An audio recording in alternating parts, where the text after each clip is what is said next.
Bonjour à tous, je suis le docteur Robinson Chapmeni. Revenons sur le troisième point de notre analyse consacré à l'examen de l'infraction d'abus de fonction qui est reprochée au directeur du port autonome de Douala dans l'affaire qui l'oppose à la société Canabois. Alors, je précise que nous sommes dans la deuxième partie de notre entretien qui porte sur le thème de l'instrumentalisation de la justice pénale au Cameroun à des fins politiques. Alors, l'article 140 du Code pénal camerounais qui régit l'infraction d'abus de fonction souligne qu'est puni d'un emprisonnement tout fonctionnaire qui abuse de ses fonctions pour porter atteinte aux droits ou aux intérêts privés. Alors, de par l'intitulé de cet article, deux choses ressortent. Le premier, c'est l'abus, et le second, c'est fonction. Donc, en combinant ces deux éléments, c'est l'exercice abusif de ces fonctions. Mais rentrons dans l'examen même des éléments constitutifs de l'infraction tel qu'il ressort des dispositions de l'article 140. Trois éléments constitutifs sont à prévoir. D'abord, le premier élément, c'est la qualité de fonctionnaire. Alors, celle-ci ne nous pose aucun problème dans cette affaire, étant donné que M. Cyrus Ngongo, le directeur du port autonome de Douala, est un fonctionnaire camerounais, un accusateur civil camerounais. Alors, le premier critère, ou le premier élément constitutif est rempli. Le second élément, c'est le fait d'abuser de ses fonctions. Mais examinons le troisième élément avant de revenir au second. Le troisième élément, c'est l'atteinte aux droits et intérêts privés d'un tiers. Ici, cet élément aussi est réuni étant donné que dans la plainte de la société Canabois, l'augmentation des loyers va mettre en péril ses investissements. Donc, il y a atteinte aux droits et intérêts privés. Alors, revenons au cœur même de cette infraction, à savoir l'abus de ces fonctions qui est au fond le deuxième élément constitutif de l'infraction. Y a-t-il eu abus de fonction? Nous avons fait la démonstration dans le cadre de l'analyse précédente qui était destinée à montrer que le différend qui oppose au fond la société Canabois au directeur du port autonome de Douala est un différend lié à l'investissement et que par conséquent, au regard du droit international des investissements, cette augmentation de loyer participait de la souveraineté de l'État qui est reconnue par le droit international et donc sa capacité à légiférer dans les domaines économiques comme c'est le cas en l'espèce. Et donc effectivement, comme nous l'avons montré, le directeur du port autonome de Douala était dans son bon droit de légiférer. Il n'a commis aucune faute au regard du droit international des investissements. Ça, c'est d'un. Et donc, il est difficile, lorsque nous avons fait cette démonstration, de constater un quelconque abus de fonction, bien au contraire. Il a agi non seulement dans l'exercice de ses fonctions, mais dans l'intérêt de l'État camerounais et en conformité au droit international. Alors donc, manifestement, il n'y a pas abus de fonction. Les trois éléments constitutifs que nous avons cités doivent être cumulativement réunis pour que cette infraction soit constituée. Or, clairement, la notion d'abus ici fait clairement défaut. Et donc cette infraction ne saurait être constituée, elle ne saurait prospérer et c'est pourquoi nous sommes convaincus que c'est carrément une infraction improbable, invraisemblable, qui n'avait pas sa raison d'être. Et ça nous permet d'aller au quatrième point, celui du détournement de la justice pénale.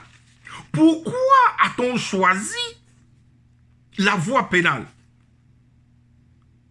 Pour incriminer le directeur du port autonome de Douala, qui a agi non seulement conformément à la légalité internationale, mais aussi dans l'intérêt de l'État. Alors nous pensons qu'il y a eu détournement de la justice pénale.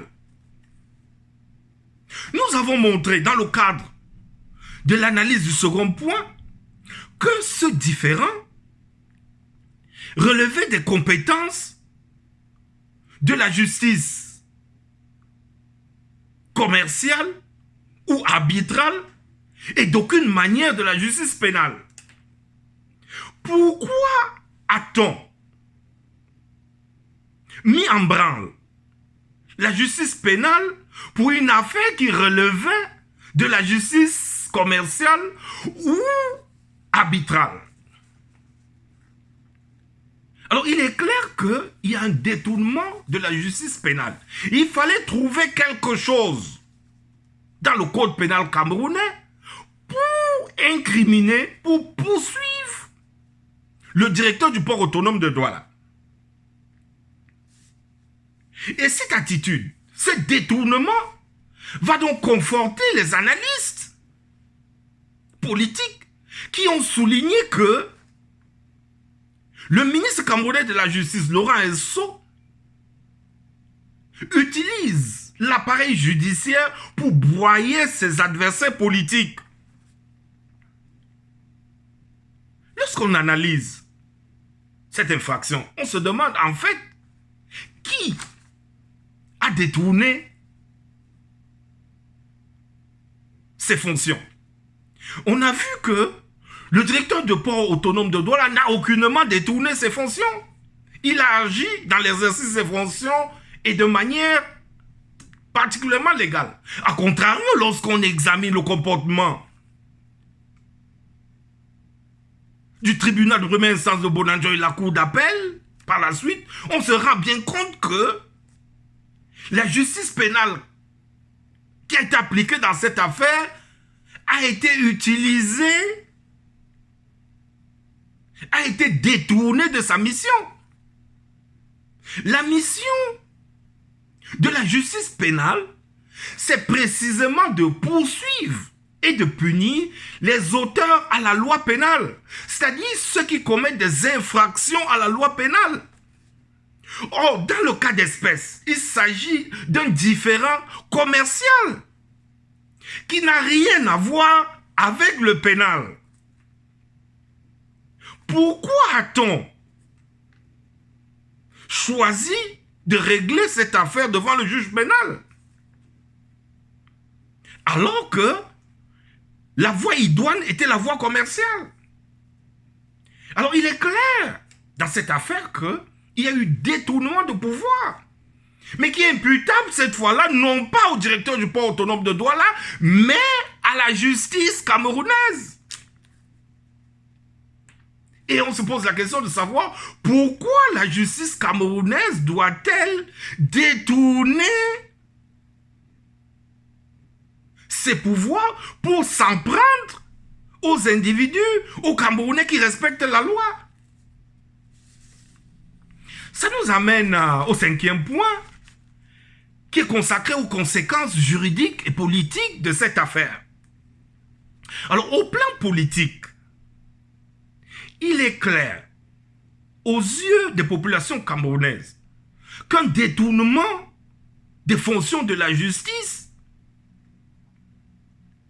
impacte négativement sur la confiance du public à l'égard de la justice. On sait déjà qu'il y a une crise de confiance entre le peuple camerounais et sa justice. Que le peuple camerounais ne croit pas en sa justice.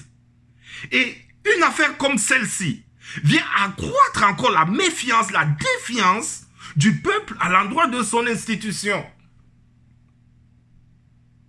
Et on se rend compte en analysant cette affaire que c'est le ministère de la Justice même qui est responsable de la dégradation de son image aux yeux de l'opinion camerounaise et internationale. Alors, il y a un changement à apporter à ce niveau. Mais au niveau juridique, cette fois-là, cette affaire met en évidence le fait que la justice camerounaise est en deçà, largement en deçà, des standards internationaux et régionaux africains en matière d'administration de la justice. Qu'est-ce que nous voulons dire? Nous voulons dire précisément que le comportement, l'instrumentalisation de la justice à des fins politiques par la chancellerie camerounaise viole le droit à un tribunal indépendant et impartial. À travers les poursuites orchestrées contre le directeur du port autonome de Douala, il est clair que on n'a pas eu affaire à un tribunal de première instance ou à une cour d'appel indépendante, impartiale. Et pour la petite histoire, le juge qui a rendu la décision devant le TPI de Douala, lorsqu'une demande d'explication lui avait été servie, il a répondu que on l'a contraint à rendre cette décision. Que la hiérarchie lui a demandé de rendre cette décision et qu'il n'était pas question de déclarer coupable le directeur du port autonome de Douala. Donc on a un tribunal qui est sous ordre. On a un tribunal qui est partial dès le départ. Une décision était recherchée contre le directeur du port autonome de Douala. Alors, c'est carrément en violation même des standards de la justice internationale. Et le droit à un tribunal indépendant et impartial est garanti par l'article 7 de la Charte africaine des droits de l'homme, par l'article 14 du Pacte international sur les droits civils et politiques et l'article 10 de la Déclaration universelle des droits de l'homme. Alors nous, à travers cette affaire, il se dégage clairement une première piste de réforme de la justice camerounaise. Parce que si d'entrée de jeu, la décision est connue, avant même que l'affaire ne soit jugée, ben, il n'y a plus justice. Donc il s'agit de remettre la justice camerounaise au niveau des standards internationaux et régionaux africains en matière d'administration de justice. Voilà, chers amis, voilà, chers compatriotes, la première piste de réforme de la justice camerounaise que je propose. Je vous remercie.